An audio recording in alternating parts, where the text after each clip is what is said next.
우리 하나님의 은혜가 온 성도들에게 함께하기를 바랍니다. 이 아하스 왕이 하나님 앞에 아주 불신의 왕이었습니다. 그래서 이사야 선지자를 통해서 여러 가지로 하나님은 그들의 잘못에 대해서 지적도 하고, 그래서 우리가 8장 지난주에 살펴본 대로 율법의 증거의 말씀을 싸매고 또 율법을 봉함하고 이제 다시 말씀하지 않겠다, 이제 하나님 그런 정도까지도 말씀을 하셨습니다. 그런데 이제 9장에 들어와서는 다시금 하나님은 은혜로, 그들이 아무것도 뭔가 변화가 없는데도 불구하고 은혜로 하나님은 은혜의 약속을 주신다는 것. 오늘 우리가 살아가는 것은 오직 하나님의 은혜입니다. 하나님의 은혜로만이 오늘 우리가 살고 있다는 사실을 기억을 해야 됩니다. 내일이면 이제 6월 25일입니다. 6월 25일 그러면은 무엇이 생각이 나십니까? 6.25 전쟁, 6.25 사변이 생각이 나죠. 당연히 남북이 나누어진 상태에서 북쪽은 공산주의, 남쪽은 민주주의, 이런 체제가 다른 상태에서 결국은 전쟁이 벌어지게 되고, 적화 통일을 위해서 쳐내려오는 그 사람들 앞에서 그냥 여지없이 깨어지는 거, 낙동강까지 밀려가고, 그런 상황 속에서 결국은 어떻게 지금까지 그 전쟁 이후에 지금까지 오늘 우리가 이렇게 결과적으로 놓고 보면 저 북쪽 땅은 여전히 가장 최빈국, 세계에서 가장 힘들고 어려운 삶을 살고 있고, 이 남쪽은 세계 경제 10위권 안에 들어가는 부자로 살고 있느냐. 한마디로 하나님의 은혜입니다. 이 은혜를 잊어버려서는 안 됩니다. 이승만 대통령이 그 전쟁을 치르는 과정 속에서 결국은 이제 유엔이 개입을 하게 되고 미국과 상호 방위 조약을 맺잖아요. 근데 그 당시 아이젠하워는 이승만 대통령이 마음에 안 들어가지고 잘라버리려고 애를 썼는데, 근데 이승만 대통령이 결국은 미국의 어떤 친구들 그리고 기독교인들, 교회와 연결이 됩니다. 그래서 대통령이 아이젠하워가 이승만을 미워했지만 결국은 미국에 있는 교회, 기독교회가 한국을 생각하고 이승만 대통령을 생각해 주고, 그러니까 압박을 하니까 그 당시 미국은 지금도 마찬가지겠지만 이 개신교 교회가 아주 힘이 있습니다. 교회가 함께 그렇게 한국을 생각하면서 밀어주니까 결국은 한국과 미국이 상호 방위 조약을 맺습니다. 그 조약 때문에 지금까지도 살고 있습니다. 이게 하나님의 은혜 아니면 이루어질 수 없는 것들입니다. 믿음의 사람들이 기도를 통해서 이루어진 것이 바로 이 땅입니다. 우리가 하나님의 은혜 아니면 살아갈 수 없다는 사실을 늘 기억을 해야 됩니다. 그래서 지금 이 유다와 예루살렘에 대해서도 하나님께서 해 주시는 것은 뭐냐 하면 하나님의 은혜의 약속입니다. 그래서 오늘 우리는 이 하나님의 은혜의 약속, 이 약속은 어떤 약속이고 이 약속은 어떻게 이루어지고, 그리고 그 약속 가운데 살아가는 사람은 어떻게 살아가야 되느냐, 오늘 우리가 이 부분을 함께 살펴보고자 합니다. 첫째로 하나님께서 이 유다와 예루살렘에게 주시는 약속은 1절에서는 전에 고통받던 자들에게는 흑암이 없으리로다. 옛적에는 여호와께서 스불론 땅과 납달리 땅이 멸시를 당하게 하셨더니 후에는 해변길과 요단 저쪽의 이방의 갈릴리를 영화롭게 하셨느니라. 멸시를 당하던 땅이 영화롭게 되었다. 이거 우리가 잘 이해를 해야 됩니다. 하나님의 은혜가 있으면 멸시를 당하던 땅이 영화로운 땅이 됩니다. 우리가 문자적으로 우리나라만 지금 봐도 물론 우리나라 안에도 문제는 많지요.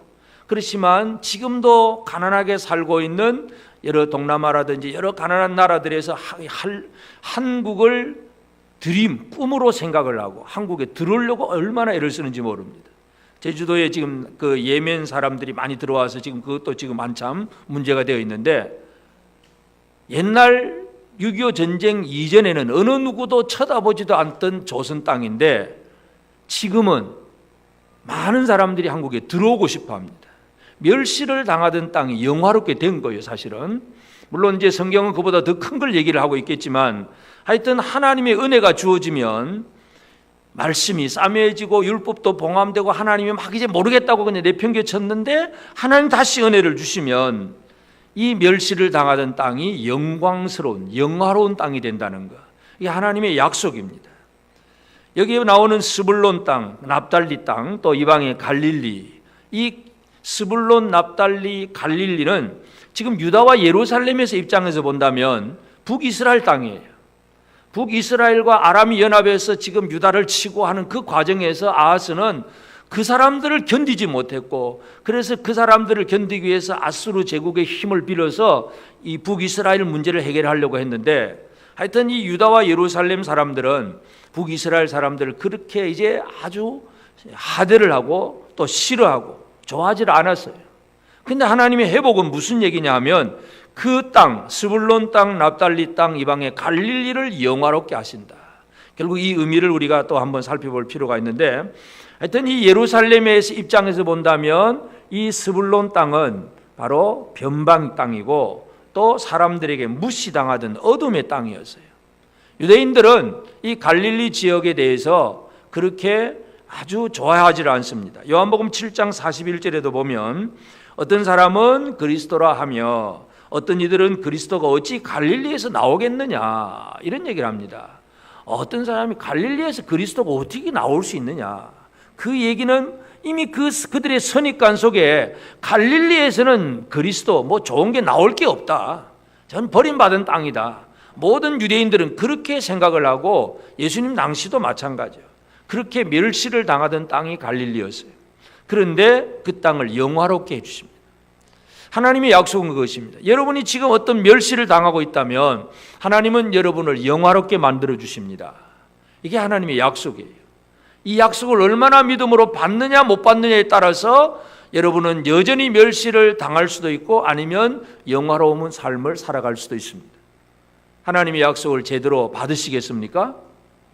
하나님의 약속은 우리 멸시를 당하던 땅이 영화롭게 될 것을 분명하게 약속을 하고 있습니다. 뿐만 아니라 3절에서는 주께서 이 나라를 창성하게 하시며, 이 창성하게 하시고 그 즐거움을 더하게 하셨으므로 창성하게 하고 즐거움을 더해 주신다. 이게 하나님의 약속입니다. 이 즐거움이라고 하는 게 그냥 조금 기분 좋다 하는 그런 정도의 즐거움이 아니고, 여기 비유하는 것은 추수하는 즐거움, 탈취물을 나눌 때의 즐거움. 그러니까 농사를 짓고 마지막에 이제 막 가을에 추수를 할 때 많은 곡물을 거두면 그 알곡들을 바라보면서 얼마나 마음이 뿌듯하고 즐거웠겠어요. 바로 그러한 즐거움. 전쟁을 하고 나서 이제 적군에게 이기고 나서 많은 전리품을, 그 노량물을 가지고 왔을 때 그 즐거움, 이런 것과 같은 즐거움이 그들에게 있을 것이다 하는 약속입니다. 사람들은 지금도 우리가 열심히 애를 쓰고 있는데 뭘 위해서 애를 씁니까? 여러분, 교회도 마찬가지고 가정도 마찬가지고 모든 사람이 다 마찬가지예요. 우리가 원하는 것이 두 가지입니다. 창성함과 즐거움입니다. 여러분, 창성하기를 바라십니까? 이거 안 바라는 사람이 아무도 없지요. 뭔가 잘 되기를 바라고, 뭔가 번성하기를 바라고, 뭔가 창대하기를 바라고, 이거 누구나 바라는 거예요. 또 즐거움을 원하십니까? 이거 즐거움을 원치 않는 사람은 아무도 없습니다. 근데 그걸 어떻게 얻느냐를 잘 모르니까 한 잔 마셔야 즐거울까 싶어서 마시고, 또 뭐 도박을 하고 게임에 빠지고 뭐 그래야 즐거워질 것 같아서 그냥 그 즐거움을 찾아 헤매는 거예요. 세상 사람들의 즐거움은 그렇게 찾으려고 애를 씁니다. 그런데 인간적인 방법으로 창성과 즐거움은 어떻게 해도 이루어질 수 없습니다. 하나님만이 우리를 창성하게 하고 우리를 즐겁게 만들어 주십니다. 스가랴서 8장 13절에 보면 유다 족속아, 이스라엘 족속아, 너희가 이방인 가운데에서 저주가 되었었으나 이제는 내가 너희를 구원하여 너희가 복이 되게 하리니 두려워하지 말지니라. 손을 견고히 할지니라. 너희가 저주가 되었지만 이제는 너희가 복이 되게 할 것이다. 복이 되도록 만들어 주시는 것은 하나님이 하시는 일입니다. 여러분을 복으로 만들어 주시는 분은 하나님이십니다. 사람들은 이걸 모르니까 인간적인 방법으로 어떠한 수단을, 방법을 가리지 않고 어떻게 하든지 애를 써서 하여튼 즐거움을 누리고 창성해 보려고 애를 쓰잖아요. 이 세상의 모든 대부분의 많은 것들이 인간에게 약속을 합니다. 이렇게 되면 잘 되고, 이렇게 되면 즐겁고, 모든 상품을 팔 때 전부 그런 문구가 다 들어가잖아요. 창성과 즐거움. 근데 이 모든 것들은 하나님의 약속에서 이루어집니다. 하나님이 주시지 않으면 이 창성함과 즐거움이 없다는 것을 우리는 분명히 기억을 해야 됩니다. 지금 이 이스라엘 유다 백성들에게 주시는 약속의 말씀이 바로 창성하고 즐겁게 될 것이다 하는 얘기고, 4절에서도 이는 그들이 무겁게 맨 멍에와 그들의 어깨 채찍과 그 압제자의 막대기를 주께서 꺾으시되 미디안의 날과 같이 하셨음이니이다. 사람이 무겁게 맨 멍에와 채찍을 꺾어버려서, 그래서 이 해방, 자유와 해방을 주시는 것이 하나님의 약속입니다. 이 멍에와 채찍이 뭐냐 하는 것, 어제도 형제학교를 하면서 이 멍에 얘기가 나왔는데, 멍에가 뭔지 모르시는 분이 있어요. 나이가 드신 분이지만. 여러분 멍에 다 아시지요? 시골에 안 살아보신 분들, 그리고 요즘 또 그런 시골도 요즘은 이런 광경이 별로 없잖아요. 농사 지러 가면 기계 한 대가 그냥 쫙 모내기 다 해버리고 뭐 다 해버리니까 멍에를 맨 소를 구경을 할 수가 없으니까 이 멍에가 뭔지를 모릅니다. 멍에 아시는 분이 몇 사람 안 되는 것 같아요. 멍에 다 아시지요? 연세 드신 분들은 좀 아실 것 같아요.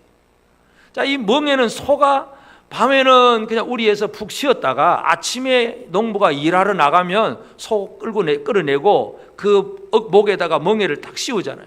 멍에 씌워서 줄을 연결해 가지고 뒤에 이제 뭐 쟁기를 달든 뭘 달든 이제 소는 멍에 메고 이제 그때부터 일을 시작하는 거예요. 힘써서 일을 시작하는 거예요. 소의 멍에, 이것은 멍에와 채찍은 뭐냐면 노예들의 상태예요. 노예. 무거운 짐을 지고 잘못 가면 감독관이 뒤에서 채찍을 내려치고 하는, 이건 결국은 이 무겁게 맨 멍에와 그들의 어깨의 채찍, 이건 바로 노예 상태예요. 사람이 다른 사람들에게 노예가 되어 있다는 것은 얼마나 불편한지 모릅니다. 하기 싫은 일도 해야 되고 안 한다고 실컷 얻어맞고, 그러면서도 인권도 자유도 아무것도 없는 갇혀 사는 것이 바로 노예입니다. 하나님께서 이스라엘을 애굽에서 이끌어내시잖아요.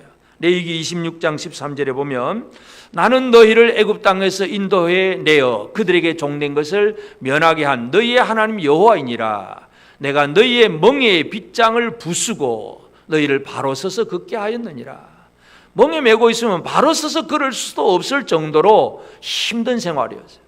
하나님이 애굽의 노예가 되어 있던 이스라엘의 그 멍에를 부숴버리고 그들이 바로 서서 당당하게 걸을 수 있도록 해주시는 것, 이게 하나님의 은혜고 하나님의 구원이었습니다.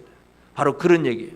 그러니까 지금 옛날에 애굽에서 그렇게 구원하신 것처럼 또다시 하나님이 약속의 말씀을 줍니다. 그래서 사람들의 무겁게 맨 멍에와 그들의 어깨의 채찍과 압제자들의 막대기를 주께서 꺾으신다.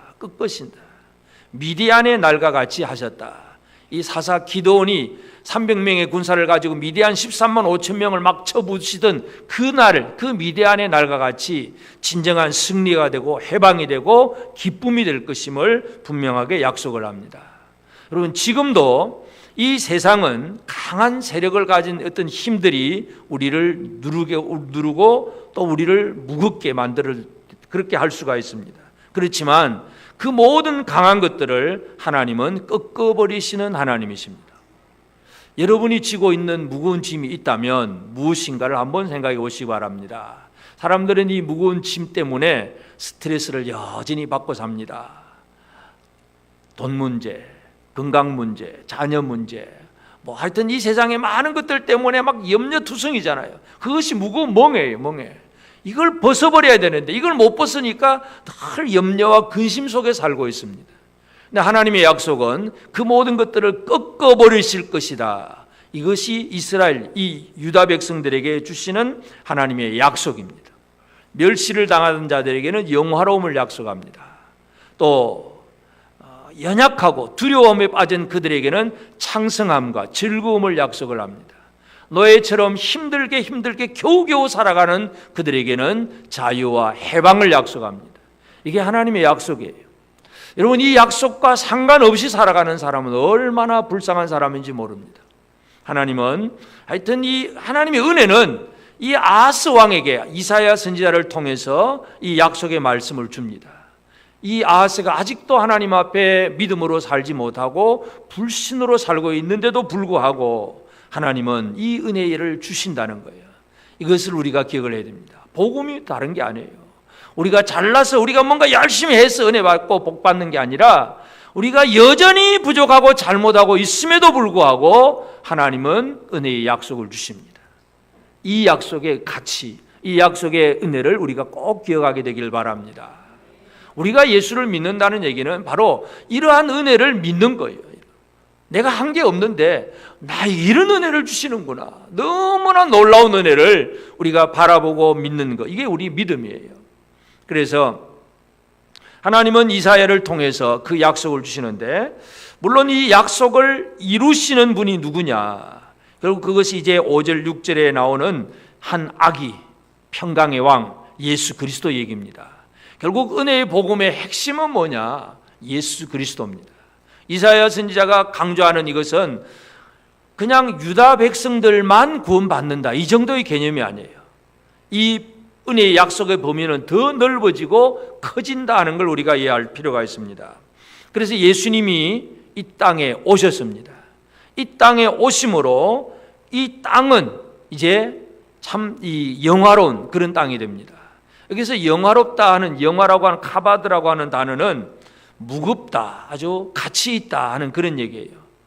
다시 말해서 뒤집어 말하면 아주 가볍고 별 가치가 없는 것은 그들도 보지도 않지요. 여러분이 길을 지나다가 뭐 발밑에 돌멩이 하나 있으면 그거 그들도 봅니까? 별 가치 없다고 생각을 하고 그냥 툭툭 차고 그냥 지나갈 뿐이에요. 그런데 뭔가 지금 그 일을 하다가 뭔가 하나 바칠 필요가 있어가지고 뭔가 어디 돌 하나 없을까 하고 막 부리부리 돌멩이 하나 찾는 사람에게는 그 돌도 큰 가치가 있는 거예요. 이거 빨리 갖다가 바치면 되겠다 싶어서. 이 영화롭다는 얘기는 가치가 있다는 얘기예요. 옆 사람을 한번 쳐다보시고, 여러분에게 진짜 가치가 있는 사람이십니까? 한번 쳐다보시고, 뭐 있든 없든 별 난 상관없어 하고 그냥 잘 먹고 잘 살지 모르겠다, 그러면 나에게는 영화롭지 않은 거예요. 나에게 진짜 가치가 있다는 거, 이게 얼마나 귀한 일인지 몰라. 하나님은 이 땅이 죄악으로 말미암아 완전히 영적인 흑암이 되고 파괴된 그런 삶인데도 불구하고 예수 그리스도가 이 땅에 오심으로 이 땅이 영화로운 땅이 됩니다. 우리가 어떻게 영화롭게 될 수 있느냐? 내가 뭐 얼굴에 화장을 잘해서 영화로운 게 아니라 내 안에 예수 그리스도가 살아계셔서 우리는 영화로운 사람이 됩니다. 옆 사람을 영화로운 사람으로 인정하십니까? 그가 입은 옷 때문이 아니고 그가 가지고 있는 어떤 삶의 조건 때문이 아니라 그 안에 예수 그리스도가 살아계심으로, 예수 그리스도가 임하심으로 그 사람은 영화로운 사람이 됩니다. 갈릴리 땅에 예수 그리스도가 임하시잖아요. 물론 예수님이 예루살렘에도 가시긴 하지만 주로 갈릴리 지역에서 3년 동안 열심히 사역을 하셨어요. 그러니까 예수님은 이 갈릴리에서 열심히 사역하심으로 이 갈릴리가 오히려 더 영화롭게 됩니다. 아까도 읽었지만 요한복음 1장 46절에도 보면 나다나엘이 이르되 나사렛에서 무슨 선한 것이 날 수 있느냐, 빌립이 이르되 와서 보라. 이 나다나엘도 경건한 사람인데, 경건한 유대인인데 친구 빌립이 와가지고 우리가 내가 메시아를 봤다고 와보라 하니까 어디 누군데? 나사렛 예수. 야, 그러니 나사렛에서 뭐 선한 것이 날까? 나사렛, 그 갈릴리 나사렛에서 뭐 좋은 땅이라고 그게 선한 게 나겠느냐? 뭐 예루살렘에서 태어났다 그러면 좀 인정하겠는데, 기본적으로 유대인들의 마인드가 그거예요. 그처럼 갈릴리는 소외당하고 무시당하던 땅이었어요. 그런데 예수님이 임하심으로 그 땅이 영화로운 땅이 됩니다. 결국은 이 스불론 땅, 납달리 땅, 이 갈릴리가 영화롭다는 얘기는 유다와 예루살렘, 이 이스라엘 12지파주가 둘로 나누어진 다음에 유다와 예루살렘만 있던 이곳이 이제 여기에만 그냥 급급해 살고 있는데, 하나님의 은혜가 임함으로, 예수 그리스도가 이 땅에 임함으로 이스라엘 12지파가 회복이 되는 거예요. 스불론 땅, 납달리 땅, 갈릴리 땅 전체가 영화롭게 되는 것. 이 의미는 이스라엘 12지파만의 문제가 아니라 결국 하나님 나라 전체가 회복될 것임을 암시해 주는 그런 회복이라는 걸 알 수 있습니다. 예수님이 이 땅에 임하심으로 이 땅은 영광의 땅이 됩니다. 우리가 예수께서 우리 안에 거하심으로 우리는 영광스러운 사람이 됩니다. 그리고 하나님께서 약속하신 것은 창성함, 이 창성하고 강한 나라, 이것에 대해서 약속을 하셨는데, 예수님이 이 땅에 오셔서 만드시는 나라가 어떤 나라냐면 하나님 나라인데, 그 하나님 나라는 강력한 나라예요. 강한 힘이 있는 나라예요. 마태복음 12장 28절 29절에 보면, 그러나 내가 하나님의 성령을 힘입어 귀신을 쫓아내는 것이면 하나님의 나라가 이미 너에게 임하였느니라. 사람이 먼저 강한 자를 결박하지 않고서야 어떻게 그 강한 자의 집에 들어가 그 세간을 강탈하겠느냐. 결박한 후에야 그 집을 강탈하리라. 이 강도짓하는 비유를 가지고 설명을 했는데, 강한 힘이 있는 사람이 집에 어느 집이든지 막 들어가서 결박시켜 놓고 빼앗아 갈 수 있다는 얘기잖아요. 힘이 없으면 그렇게 할 수가 없어요. 그러니까 사람들 힘이 없으니까 총이나 칼 들고 들어가서 죽인다. 그러면 어쩔 수 없어서 그냥 또 뺏기고, 약하면 뺏기는 거예요. 바로 그 비유를 쓰면서 하나님의 성령을 힘입어 더러운 귀신을 쫓아내는 것. 하나님의 성령은 강력한 성령입니다. 더러운 모든 귀신들을 쫓아내는 힘이 있는 성령이 강한 성령입니다. 하나님의 나라는 그렇게 이루어집니다. 하나님의 나라는 어쩌다 보니까 겨우겨우 생기는 그런 나라가 아니라 아주 강력한 힘을 가지고 더러운 귀신을 쫓아내면서 등장하는 것이 바로 하나님 나라예요. 그래서 예수님 당시에도 마찬가지고 모든 세계사 속에서도 세상에는 강력한 나라들이 많잖아요. 지금 이 아하스 시대는 아수르 제국이 가장 강력한 나라였습니다. 그런데 그 아수르를 무너뜨린 것이 바벨론이고, 바벨론은 또 헬라 제국의 메데바사에 무너지고, 또 메데바사는 헬라에 무너지고, 또 헬라 제국은 로마 제국에 무너지고, 세계 역사는 강력한 나라가 등장하고 무너지고 등장하고 무너지고. 그러니까 예수님 당시에도 로마 제국이 아주 강력한 나라잖아요. 로마 황제가 그 시대의 모든 세계를 다 지배하는 그런 시대입니다. 강력한 힘을 가진 것이 로마 제국이었습니다. 그런데 진짜 강력한 힘은 어디에 있느냐? 교회에 있습니다. 믿으십니까? 이게 진짜 확실하게 믿어져야 되는데, 강력한 힘은 미국 땅에 있는 게 아니라, 트럼프의 손에 있는 게 아니라 기도하는 교회에 있다는 거 믿으시길 바랍니다. 여러분, 로마 제국이 아무리 강력해도 할 수 없는 게 있어요. 근데 기도하는 사람들이 뭘 하느냐? 한 가지 예로 사도행전 3장 6절에 보면 베드로가 이르되 은과 금은 내게 없거니와 난 강한 힘도 없다, 돈도 없다. 그러나 내게 있는 이것을 내게 주노니 나사렛 예수 그리스도의 이름으로 일어나 걸으라. 태어나면서부터 일어서 본 적이 없는 사람이 벌떡 일어섭니다. 이게 진짜 강력한 힘이죠. 우리는 예수께서 세우시는 나라가 어떤 나라인 것을 알아야 됩니다. 예수께서 세우시는 나라는 바로 그러한 쓰러져 있는 자를 벌떡 일으키는, 그것이 바로 예수님이 세우시는 나라예요.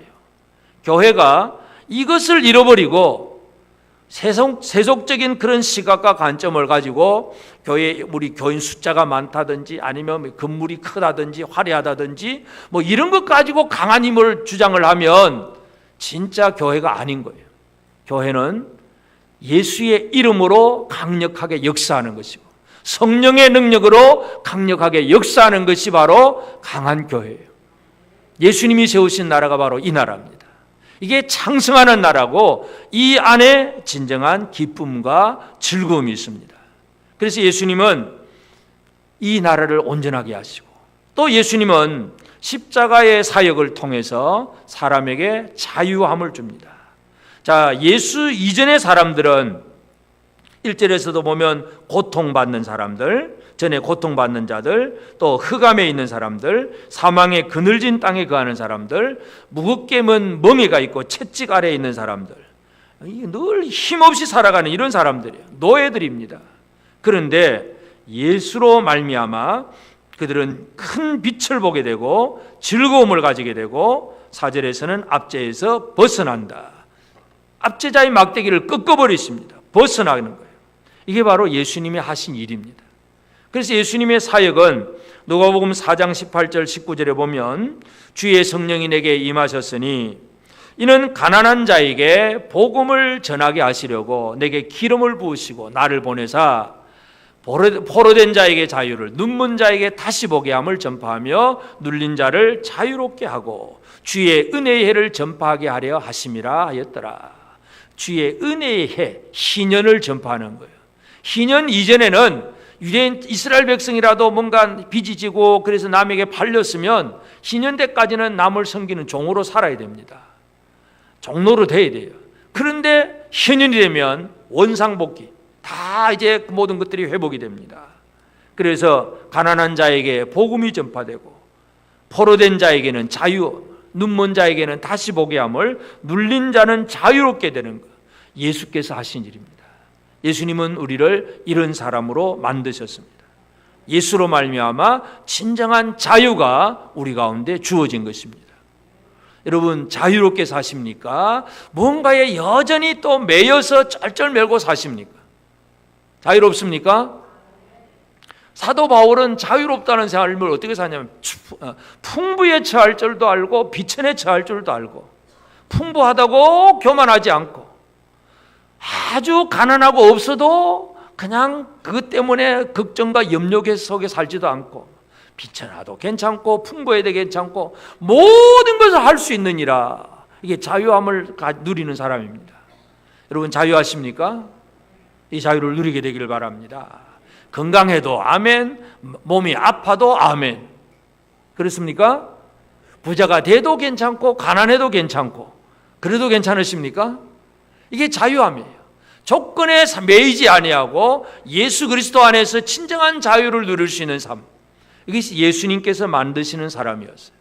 이게 은혜를 받은 자의 모습인데, 그래서 이제 오늘 우리는 아하스 왕에게 이 이사야 선지자를 통해서 주셨던 이 말씀들이 하나님의 은혜의 약속인데, 이 약속을 이루신 분은 바로 예수 그리스도입니다. 그러므로 우리는, 예수 믿는 우리는 이 약속 안에서 지금 살고 있는 겁니다. 그래서 우리는 하나님의 약속과 어떤 관계를 맺고 사느냐가 가장 중요합니다. 그래서 제일 중요한 것은 하나님이 우리에게 약속하시면 그 약속에 대해서 우리는 믿음으로 받을 줄 아는 것, 이게 우리에게 첫 번째입니다. 하나님은 아하스가 믿든지 안 믿든지 지금 이사야를 통해서 말씀하시는 거예요. 그런데 아하스는 잘 안 믿었어요. 불신의 왕이니까. 그런데 하나님은 그가 믿든지 안 믿든지 그냥 약속을 선포하는 거예요. 그러니까 믿으라 믿으라 그 얘기죠. 오늘 여러분이 믿든지 안 믿든지 저는 설교를 합니다. 집중해서 설교를 듣든지 졸고 자든지 스마트폰 보면서 엉뚱한 짓 하고 있든지 저는 설교합니다. 받든지 안 받든지 여러분 자유입니다. 믿으려면 믿고 믿기 싫으면 안 믿고, 여러분 자유입니다. 어떻게 하실 거예요? 믿을 거예요? 아브라함이 왜 위대하냐? 아브라함은 하나님의 약속을 받을 줄 아는 사람이었어요. 하나님 약속하면 아멘 하고 받아들이는 것, 이게 바로 아브라함이에요. 믿음의 조상은 바로 그 사람이었어요. 로마서 4장 19절 20절에 보면 그가 백세나 되어 자기 몸이 죽은 것 같고 사라의 태가 죽은 것 같음을 알고도 믿음이 약하여지지 아니하고, 믿음이 없어 하나님의 약속을 의심하지 않고 믿음으로 견고하여져서 하나님께 영광 돌리며, 자기는 100세가 다 됐고 자기 아내 사라는 90세가 다 돼가지고 89세, 99세 완전히 늙어버린, 이제 지금까지 자식을 잘 낳았으면 모르는데 사라는 한 번도 자식을 낳아본 적이 없는 할머니인데도 불구하고 하나님이 사라를 통해서 아들을 낳게 할 거다고 약속하니까 아멘 하고 받는 거예요. 이게 믿음입니다. 계산해 보니까 이건 될 것 같으니까 아멘. 아무리 생각해도 안 될 것 같아서 그거는 목사님이니까 설교 그렇게 하겠지 하고 그냥 넘어가 버린 사람은 노멘. 여러분은 아멘의 삶을 살길 바랍니다. 약속하셨으면 하나님의 약속을 말씀에 대해서 우리는 제대로 믿음으로 받을 줄 알아야 됩니다. 아무리 약속해도 안 받는 사람이 너무나 많아요. 그렇지만 우리는 하나님의 약속을 믿음으로 받는 사람, 이 사람이 하나님 보실 때에 가치 있는 사람이 되는 거예요. 영화로운 사람이 되는 거예요. 하나님이 약속을 주었는데도 약속을 안 받습니다. 그러면 하나님 앞에서 그 사람은 아주 가치 없는 길가의 돌멩이 같은 그런 사람이 되는 거예요. 그런데 하나님 약속하시면 아멘 아멘 하고 믿고 받아들이면 하나님 앞에 가치 있는 보석과 같은 존재가 됩니다. 여러분, 하나님 앞에 보석입니다. 가치가 있는 사람이라 그 얘기예요. 약속의 말씀을 안 받으면 아무런 가치 없는 영화롭지 못한 사람이고, 영화로운 사람은 하나님이 인정해 주시는 가치 있는 사람입니다. 약속의 말씀을 믿음으로 받으시기를 바랍니다. 그리고 우리는 이제 이 약속을, 하나님의 약속 가운데 거할 줄 아는 사람이 되어야 되는데, 한 아기 예수 그리스도가 이제 태어날 것을 약속하면서 그 이름에 대해서 얘기를 합니다. 6절에서 그 어깨에 정사를 메었고 그의 이름은 기묘자라, 모사라, 전능하신 하나님이라, 영존하시는 아버지라, 평강의 왕이라. 5가지 이름을 얘기를 합니다. 다시 말해서 하나님의 약속 가운데 사는 사람은 예수께서 가지고 오셨던 그 이름에 합당한 생활을 살아가는 겁니다. 제일 첫 번째, 예수의 이름은 기묘자, 기묘하다. 여러분, 기묘한 것을 보려고 애를 쓰십니까? 안 보려고 애를 쓰십니까? 기묘하다. 여러분, 관광을 어디로 갑니까? 아무것도 볼 것 없는 데로 가십니까? 진짜 기묘하다 하는 걸 보러 가십니까? 그거 잘 아셔야 됩니다. 예수 이름이 첫째가 기묘자입니다. 기묘자라는 얘기는 모든 사람들이 예수를 좀 쳐다보아라 그 얘기입니다. 관광, 물론 뭐 세상에서도 아주 하나님 만들어 놓으신 좋은 경치를 구경하러 가는 거, 그거 뭐 두말을 나쁘다고 할 수는 없겠지만, 진짜 중요한 것은 기묘하신 예수 그리스도에게 시선을 집중하라 그 얘기입니다. 집중하십니까? 여러분, 해외여행 비행기 타고 막 몇 박 며칠 가잖아요. 가보면 그 경치 한번 딱 보고 돌아오는 거잖아요. 그럼 다른 거 뭐 있어요? 야, 이거 어떻게 이런 일이 이렇게 생겼을까? 야, 멋있다. 그거잖아요. 제가 미국 가가지고 이제 며칠 시간이 나서 그 그랜드 캐니언을 한번 갔었는데, 진짜 그 계곡 해곡이 얼마나 큰지 막 한눈에 들어오지도 않을 정도로 거대한 그런 경치를 보면서 야 그냥 한번 하고 그냥 돌아와서 끝이에요. 그 다음에 사진밖에 없어요.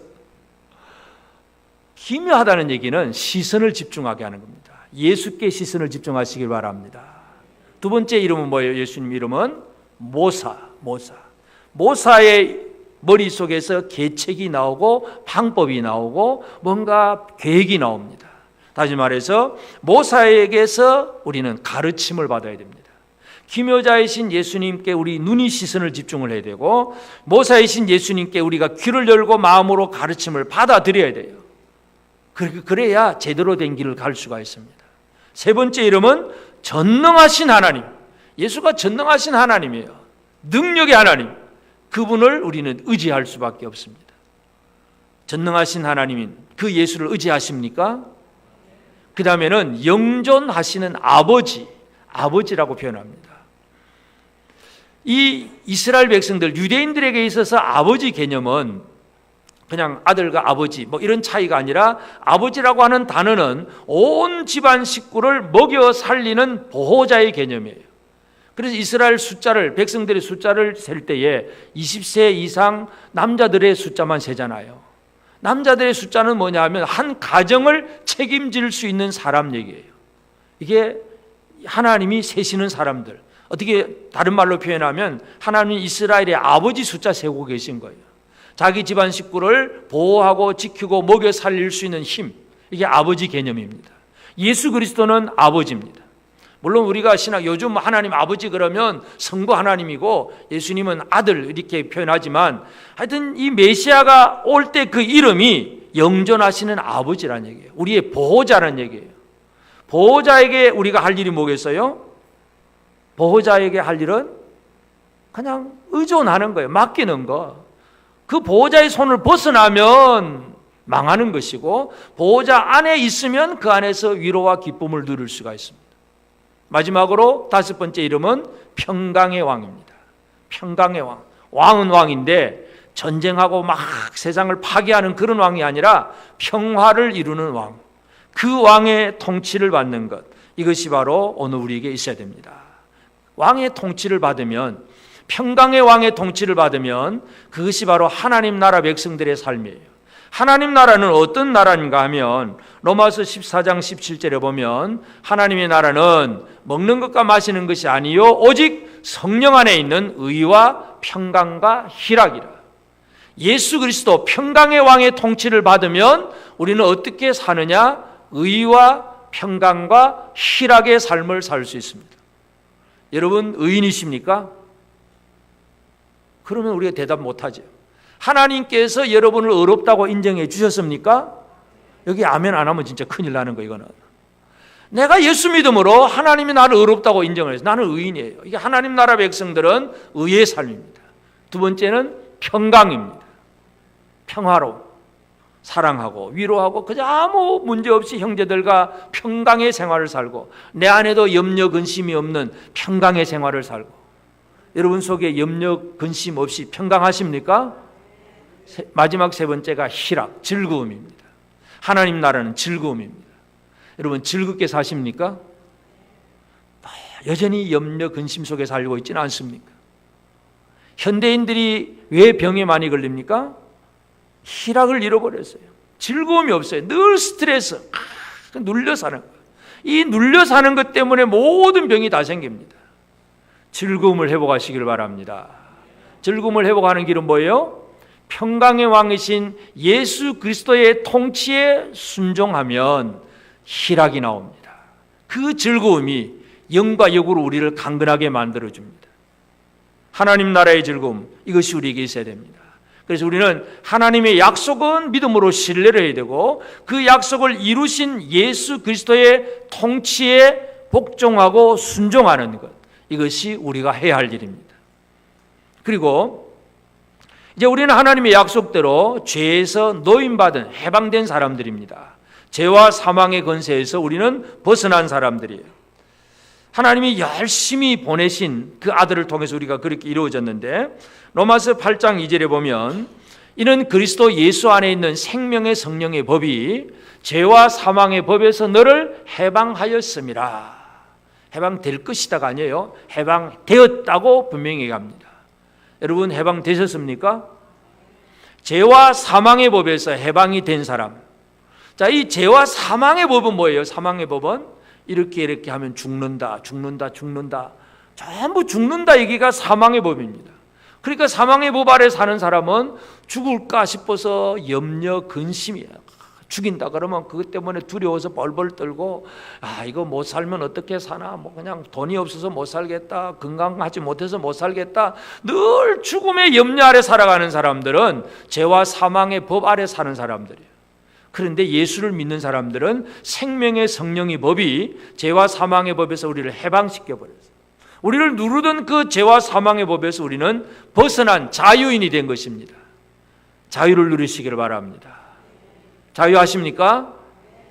이 자유가 뭔가를 또 이해를 해야 돼요. 자유를 얘기하면 사람들이 또 이 간사한 사람들은요, 자유다 그러면 그때부터는 내 마음대로다 이제 이렇게 됩니다. 여러분 자유다가 내 마음대로다 이 말을 하고는 다른 얘기입니다. 자유는 내 마음대로가 아니에요. 죄와 사망의 권세에서는 우리가 벗어났습니다. 그런데 이 2절에서 그렇게 얘기했고 그 다음에 8장 4절 로마서 8장 4절에 가보면 육신을 따르지 않고 그 영을 따라 행하는 우리에게 율법의 요구가 이루어지게 하려 하심이니라. 율법은 우리에게 뭔가 행하라고 명령을 하거든요. 그런데 그 율법의 요구가 어떻게 이루어집니까?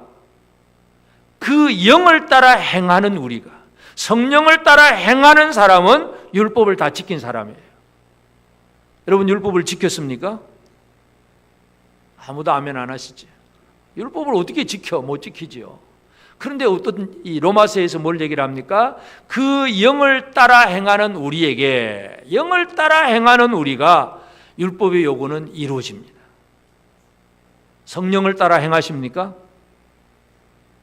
자신이 없으세요? 여전히 육을 따라 행하십니까? 육신의 소욕대로 행하면 진짜 자유가 없는 거예요. 하나님이 예수 그리스도께서 우리를 자유롭게 만들어 놓았으면 이제는 내 마음대로다가 아니라 성령을 따라 행하는 사람이 되는 것입니다. 성령이 이끄시는 대로 가자 그러면 가는 거예요. 성령이 가자면 예수님이 사역 시작할 때 성령이 가자 그러니까 어디로 갑니까? 광야로 가고 굶주림의 땅으로 가고 외로움의 땅으로 가고 고난받으러 가잖아요.